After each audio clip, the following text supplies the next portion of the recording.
নমস্কাৰ welcome to this video' আজিৰ video' ADRE 2ৰ কাৰণে যিসকলে প্ৰিপাৰেশ্যন কৰি আছে তেওঁলোকৰ কাৰণে হেল্পফুল হ'ব। আজি আমি অসম বুৰঞ্জীৰ টাইমলাইন আলোচনা কৰিম। টাইমলাইন মানে 1826 চনৰ পৰা 1947 চনলৈকে মানে ঔপনিৱেশিক অসম, যিখিনি সময়ত অসম ব্ৰিটিছৰ অধীনত আছিলে সেইখিনি সময়ৰ অসম বুৰঞ্জীৰ কিছু দৰকাৰী ঘটনা টাইমলাইনৰ সৈতে আলোচনা কৰিম। গতিকে ষ্টাৰ্ট কৰিছোঁ আজি ডিছকাশ্যন। 1826 চনৰ পৰা 1826 চনত কি হৈছিলে? ইয়াণ্ডাবু চুক্তি হৈছিলে, ইয়াণ্ডাবু ট্ৰিটি। 24 ফেব্ৰুৱাৰী 1826 চন। ইয়াৰ ফলস্বৰূপে কি হ'ল? অসমত যি ম্যানমাৰৰ যি বাৰ্মিছসকলে অসম দখল কৰিছিলে তাৰ অন্ত পৰিলে, আৰু তাৰ লগে লগে ব্ৰিটিছসকলৰ শাসন আৰম্ভ হ'ল অসমত, ব্ৰিটিছ ইষ্ট ইণ্ডিয়া কোম্পানীৰ। আৰু আহোমসকলৰ যি 600 বছৰীয়া ৰাজত্ব আছিলে তাৰো অন্ত পৰে ইয়াণ্ডাবু চুক্তিৰ ফলত। নেক্সট অসম ব্ৰিটিছৰ অধীনলৈ যায়। কি হয়? অসম বেংগল প্ৰেচিডেঞ্চিৰ এটা ভাগ হয়। 1826 চনৰ পৰা 1873 চনলৈকে অসম বেংগল প্ৰেচিডেঞ্চিৰ পাৰ্ট হয়। এইখিনি সময়তে গমধৰ কোঁৱৰে ব্ৰিটিছৰ বিৰুদ্ধে ৰিভল্ট কৰিছিলে, আন্দোলন কৰিছিলে, কিন্তু তেখেতক অতি সহজভাৱে দমন কৰা হয়। আৰু পিয়লি ফুকন আৰু আন কিছু ব্যক্তিক 1830 চনত ব্ৰিটিছসকলে মৃত্যুদণ্ড দিয়ে ব্ৰিটিছৰ বিৰুদ্ধে কিছু চক্ৰান্ত কৰাৰ কাৰণে। আৰু 1857 চনত যেতিয়া ৰিবেলিয়ন হৈছিলে, চিপাহী বিদ্ৰোহ হৈছিলে, সেই সময়ত পিয়লি বৰুৱা আৰু মণিৰাম দেৱানকো ব্ৰিটিছে মৃত্যুদণ্ড দিয়ে। গতিকে এইখিনি টাইমলাইনৰ মনত ৰাখিব। তাৰ পৰৱৰ্তী সময়ত 1861 চনত ফুলগুৰি ধেৱা হয়। ফুলগুৰি ধেৱাৰ বিষয়ে অলৰেডি এটা ভিডিঅ' বনোৱা হৈছে, পাৰিলে আই বাটনত মই লিংক দি দিম। আৰু তাত ব্ৰিটিছসকলে যি এগ্ৰিকালচাৰেল টেক্স দিছিলে ফাৰ্মাৰসকলৰ ওপৰত, কৃষকসকলৰ ওপৰত, তাৰ বিৰুদ্ধে প্ৰতিবাদ হৈছিলে ফুলগুৰিত, আজিৰ তাৰিখত নগাঁও জিলাত। আৰু তাত ব্ৰিটিছ বিষয়া এগৰাকী মিষ্টাৰ সিংগাৰ নিহত হয় আন্দোলনকাৰীৰ দ্বাৰা। আৰু পৰৱৰ্তী সময়ত ব্ৰিটিছে অতি বলপূৰ্বকভাৱে এই আন্দোলন দমন কৰে, য'ত 54 গৰাকী অসমীয়া কৃষকৰ মৃত্যু হয়। ফুলগুৰি ধেৱা অলৰেডি আলোচনা কৰিছোঁ, ডিটেইল ভিডিঅ' চাই ল'ব পাৰে। 1874 কি হয়? অসম চিফ কমিশ্যনাৰৰ প্ৰভিন্স হয়। ঠিক আছে, বেংগল প্ৰেচিডেঞ্চিৰ পৰা অসমক ছেপাৰেট কৰা হয় আৰু এগৰাকী চিফ কমিশ্যনাৰ অসমৰ কাৰণে নিযুক্তি দিয়া হয়। এইখিনি সময়তে 1889ত ডিগবৈত তেল আৱিষ্কাৰ হয়। 1894 টাইমলাইনটো চাব আপোনালোকে, পাথৰুঘাটত কৃষক বিদ্ৰোহ হয়। যি লেণ্ড টেক্স, মাটিৰ কৰ ব্ৰিটিছসকলে বৃদ্ধি কৰি আছিলে, তাৰ প্ৰতিবাদ কৰিবলৈ পাথৰুঘাট, আজিৰ তাৰিখত দৰং জিলাত, তাত কৃষক বিদ্ৰোহ হয়। 15 গৰাকী কৃষকৰ মৃত্যু হয়। পাথৰুঘাট বিদ্ৰোহৰ ওপৰত ভিডিঅ' এটা বনাইছোঁ, তাৰ লিংক আই বাটনত দি দিম। 1903ত আছাম এছ'চিয়েশ্যন গঠন কৰা হয়, য'ত মাণিক চন্দ্ৰ বৰুৱা প্ৰথমগৰাকী ছেক্ৰেটাৰী আছিলে আছাম এছ'চিয়েশ্যন।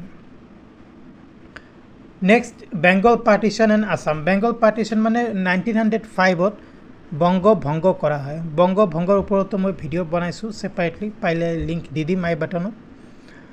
বংগ ভংগ কৰাৰ ফলস্বৰূপে কি হ'ল? অসম ইষ্ট বেংগলৰ সৈতে যোগ কৰা হয়। অসমত ইষ্ট বেংগল আজিৰ তাৰিখত যি মষ্টলি বাংলাদেশ ৰিজিয়ন, সেই সময়ত কি হয়? ইষ্ট বেংগলৰ পৰা বাংলাদেশ পৰৱৰ্তী সময়ত বাংলাদেশ, ইষ্ট বেংগলৰ পৰা বহুতো কৃষক অসমৰ চৰ অঞ্চলবিলাকত বসতি কৰে। আৰু যিসকল ইমিগ্ৰেণ্ট, যিসকল প্ৰব্ৰজনকাৰীৰ সংখ্যাও অসমত কেইবাগুণো বৃদ্ধি হয় সেইখিনি সময়ত এই ইমিগ্ৰেশ্যনৰ কাৰণে। তাৰ পৰৱৰ্তী সময়ত বংগভংগ বাতিল কৰে ব্ৰিটিছসকলে। 1913 পৰা 1920লৈকে অসমত লেজিছলেটিভ কাউন্সিল গঠন কৰা হয়। আকৌ এবাৰ অসম চিফ কমিশ্যনাৰৰ প্ৰভিন্স হয়, ৰাজ্য হয়। লেজিছলেটিভ কাউন্সিল দিয়া হয় অসমক এখন। সেই সময়ত অসমৰ ৰাজধানী শ্বিলং আছিলে। আৰু 1920-21 সেইখিনি সময়ত যি আছাম এছ'চিয়েশ্যনৰ কথা কৈছিলোঁ অলপ আগতে, সেই আছাম এছ'চিয়েশ্যনটোক অসম প্ৰদেশ কংগ্ৰেছ কমিটিলৈকে পৰিৱৰ্তন কৰা হয়, আৰু সেই সময়তে APCC বা আছাম প্ৰদেশ কংগ্ৰেছ কমিটিৰ গঠন হয়। ডায়াৰকি দ্বৈত শাসন ব্যৱস্থা সমগ্ৰ ভাৰততে প্ৰৱৰ্তন কৰা হয় 1921 পৰা 1937লৈকে। অসমত লেজিছলেটিভ কাউন্সিল দিয়া হৈছিল আৰু তাৰ মেম্বাৰশ্বিপ বৃদ্ধি কৰি 53 কৰা হয়। আৰু যি প্ৰভিন্সিয়েল গভৰ্ণমেণ্ট আছিলে অসমৰ, প্ৰভিন্সিয়েল গভৰ্ণমেণ্ট ৰাজ্যিক গভৰ্ণমেণ্ট, সেই ৰাজ্যিক গভৰ্ণমেণ্টক কিছু পৰিমাণে পাৱাৰ দিয়া হয়। অ'কে, 1937 পৰা 1947লৈকে যি কাউন্সিল আছিলে অসমত, এই যি লেজিসলেটিভ কাউন্সিল, তাৰ সদস্য সংখ্যা আৰু বৃদ্ধি কৰা হয়, 108 কৰা হয়। আৰু গোপীনাথ বৰদলৈ আৰু মহম্মদ সাদুল্লাহ এওঁলোক মানে নেতাৰ আত্মপ্ৰকাশ ঘটে, তেওঁলোক বিখ্যাত হয় সেইখিনি সময়ত, মানে উইদিন দিছ টাইম। এতিয়া আমি চন হিচাপে আহিম, আমি জাষ্ট টাইম মানে পিৰিয়ড হিচাপে চালোঁ, এতিয়া ইণ্ডিভিজুৱেল চন হিচাপে আহিম। 1901 পৰা ডিগবৈত প্ৰথম ৰিফাইনাৰী প্ৰতিষ্ঠা কৰা হয় আৰু কটন কলেজ প্ৰতিষ্ঠা কৰা হয় 1901। 1903 আছাম এছ'চিয়েশ্যন ফৰ্ম কৰা হয়, অলৰেডি কোৱা হৈছে। 1905 অম্বিকাগিৰি ৰায়চৌধুৰীৰ নেতৃত্বত স্বদেশী আন্দোলন আৰম্ভ হয় অসমত, মেইনলি বেংগল পাৰ্টিশ্যনৰ পিছত। 1908 কাজিৰঙা বিকামছ এ প্ৰটেক্টেড এৰিয়া। অ'কে, তাৰপিছত বাঁহী আলোচনীখন প্ৰকাশ কৰা হয় 1909ত, লক্ষীনাথ বেজবৰুৱা এডিটৰ আছিলে, এডিটৰ মানে সম্পাদক। যোৰহাটৰ টকোলাইত চাহ গৱেষণা কেন্দ্ৰ প্ৰতিষ্ঠা কৰা হয় 1911। 1912 অসম মানে ছেপাৰেট প্ৰভিন্স আণ্ডাৰে গভৰ্ণৰ হয়, মানে যেতিয়া বেংগল পাৰ্টিশ্যন ব্ৰিটিছসকলে ৰদ কৰিলে। অসম ছাত্ৰ সন্মিলন প্ৰতিষ্ঠা হয় 1916ত। 1917ত অসম সাহিত্য সভাৰ প্ৰথম অধিৱেশন হয় শিৱসাগৰত। 1921 মহাত্মা গান্ধী প্ৰথমবাৰ অসমলৈ আহে আৰু 1922ত মানস মানে প্ৰটেক্টেড এৰিয়া হয়। অ'কে, 1918ত কাজিৰঙা আৰু 1922ত মানস প্ৰটেক্টেড এৰিয়া হয়। ভিডিঅ' আপোনালোকে ইয়াত পজ কৰি এবাৰ টাইম লাইনটো চাই ল'ব পাৰে। Next 1926 41st session of INC মানে ইণ্ডিয়ান নেশ্যনেল কংগ্ৰেছৰ 41তম অধিৱেশন হয় পাণ্ডুত, গুৱাহাটীৰ পাণ্ডুত। 1930 চনত লীলাধৰ বৰুৱা দাণ্ডী যাত্ৰাত অংশগ্ৰহণ কৰে মহাত্মা গান্ধীৰ। 1935 চনত প্ৰথম অসমীয়া চলচ্চিত্ৰ জয়মতী ৰিলিজ হয়, মুক্তি পায়। 1937 দৈনিক বাতৰি প্ৰথম অসমীয়া ডেইলি নিউজ পেপাৰ পাব্লিছ হয় যোৰহাটৰ পৰা। 1938 নলবাৰীত প্ৰথম সংস্কৃত কলেজ প্ৰতিষ্ঠা কৰা হয়।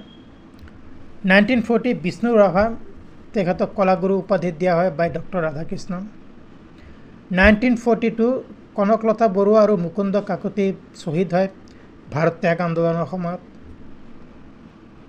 1943 সৰু পথাৰত যি ট্ৰেইন দুৰ্ঘটনা হৈছিলে তাৰ সৈতে জড়িত থকাৰ কাৰণে কুশল কোঁৱৰক ব্ৰিটিছসকলে মৃত্যুদণ্ড দিয়ে আৰু পৰৱৰ্তী সময়ত দেশ স্বাধীন হয় আৰু 1947ত গোপীনাথ বৰদলৈ অসমৰ প্ৰথম মুখ্যমন্ত্ৰী হয়।